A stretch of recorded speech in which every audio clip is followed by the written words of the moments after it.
I think there's an awful lot that could be done to sort of perhaps demystify AI and exactly what AI is, because I think you have a certain school of thought which regards AI as still extremely embryonic, and we're not about to be overtaken by robots, for example. But of course, in our everyday lives, we interact with chatbots and so forth. So there is a modicum of impact, I think, by AI in many different aspects of our world.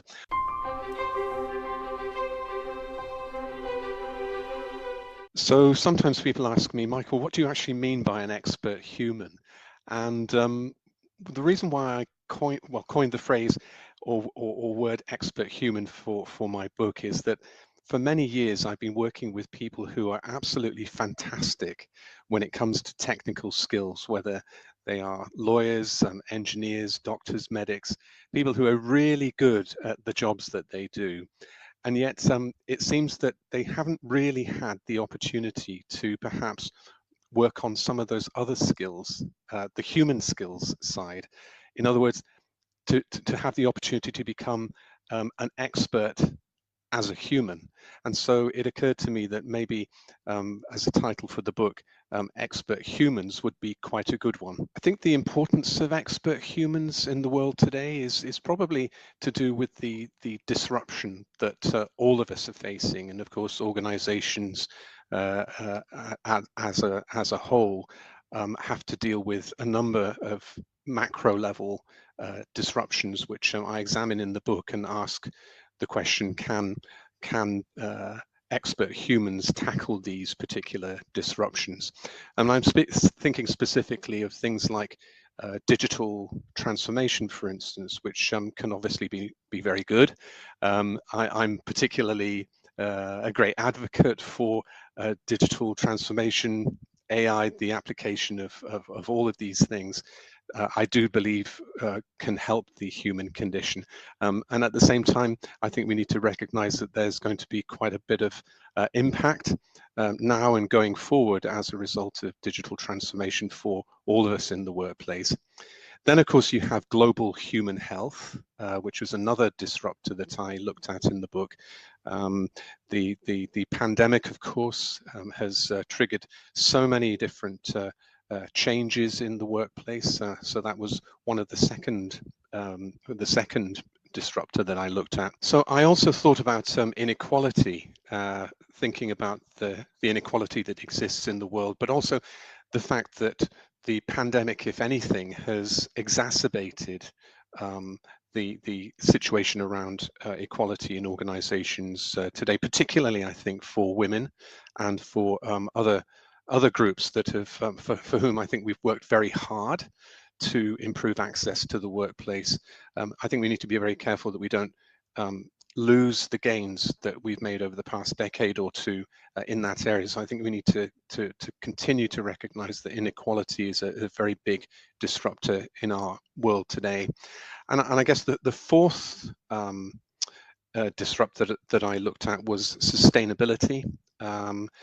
Of course, sustainability is rising to the top of the agenda for many organizations. A lot of organizations, particularly the forward-looking ones, are trying to sort of see how they can integrate a sustainability agenda into their overall business strategy, which I think is incredibly laudable. And I think we would all like to see more of that. Of course, there's a link between sustainability and global human health, of course, because the more we encroach on animal habitats, the greater the likelihood of zoonotic transmission of viruses is going to be. We're going to probably see more of that in the world going forward. And then last but not least, the other big disruption. Sometimes friends and colleagues say, why did you put this into your book as a disruptor? I decided to add trust into the mix, because I think one of the things that we're facing right now is a crisis of trust in institutions, in political systems, in politicians as a whole, but also I think in terms of interpersonal levels of trust as well, and trust within organizations too. I think many of us would agree that with trust as such a bedrock concept underpinning so many different things in organizational life. The fact that trust is, if I could put it this way, under severe pressure from many angles, I think that was something that I also wanted to look at within the context of the book Expert Human. Altruism, compassion, and empathy. I'm currently living in the land of acronyms, so altruism, compassion, empathy is what has given rise to the very simple model in my book, which is called the ACE model. So A for altruism, C for compassion, E for empathy. And in terms of explaining what each one is, I've kind of used, if you like, a kind of very simple graphic. Looks like a dartboard, and in the center of it is altruism. And I see altruism as a sort of aspirational human goal. I also see it as an incredibly understudied area of the human condition. I think some good work has been done, but I think that there's a lot of very interesting work that could still be done to understand the power of altruism, particularly in an organizational context. So altruism is basically doing good without any net benefit to you yourself. So it's a selfless act to do good because it's a good thing to do. Now, in my book, I've also parsed altruism into probably 12 different types of altruism. So there are varying degrees of altruism which make altruism incredibly interesting. So for example, mixed altruism, and an example of mixed altruism might be when you decide to go and work at an animal shelter or an animal sanctuary, for example. So the altruistic part is that you want to help animals. You feel a really strong desire to do that. But at the same time, you also need to earn money to be able to survive. So the driving force behind that decision is an altruistic one. But at the same time, we can't expect to do all of that very good work for absolutely no compensation ourselves. Otherwise, we wouldn't be able to eat ourselves. So it's a fascinating area, the whole area of altruism. In terms of compassion and empathy, and this is probably one of the things that I feel very passionate about, is that empathy is the pathway to compassion. And the big difference between empathy and compassion is action.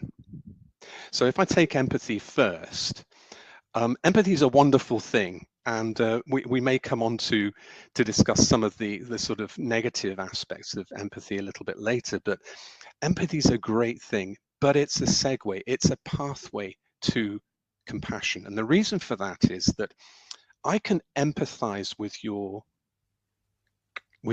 problem, challenge, condition, for example, but it doesn't necessarily mean that I'm going to act to alleviate the pain or suffering that you might be feeling. In other words, to be able to share the feelings of others, which is effectively what empathy is a very good thing, but I don't think it should end there. It should actually then progress to what I would call the next stage, which is compassion. And that is where you actually do something in order to make a difference, make a positive difference. So that's why in that simple model, I have altruism in the center, then compassion, and then empathy. So the immediate task at hand is to ask the question, what can we do to really dial up our ability to be more empathic or empathetic? How can we do that? That's one of the big questions I think that I pose in the book. I think there's probably three things to do, perhaps. The first is to sort of think about yourself and how you can strengthen your own self-compassion. Try starting there. The reason why I mention that is that in many studies of compassion, it's very important that we develop our ability to deal with what's called distress tolerance. In other words, we can't really be empathetic and be compassionate to other people if we don't have the emotional bandwidth and the energy to do that. So that'd be the first thing. Maybe think about how can you do a bit more to take good care of yourself. The second thing is, I think that as I mentioned in the book, I think HR people are in pole position to really make a difference. I think I talked about bringing it up as a subject, something that we normalize and talk about. I think that that's something that doesn't need to cost a lot of money and that can be, really effective to do that. And then the third thing, as I've touched upon in the book, think about things that you can do to dial up that capacity to be empathetic. Think about, reading some good fiction, watching some good films as well. It doesn't have to be anything like a chore. Let's make it fun and let's make it engaging. And I think our HR professional colleagues are in a great position to be able to encourage everyone in the organization to sort of embrace it and have a go.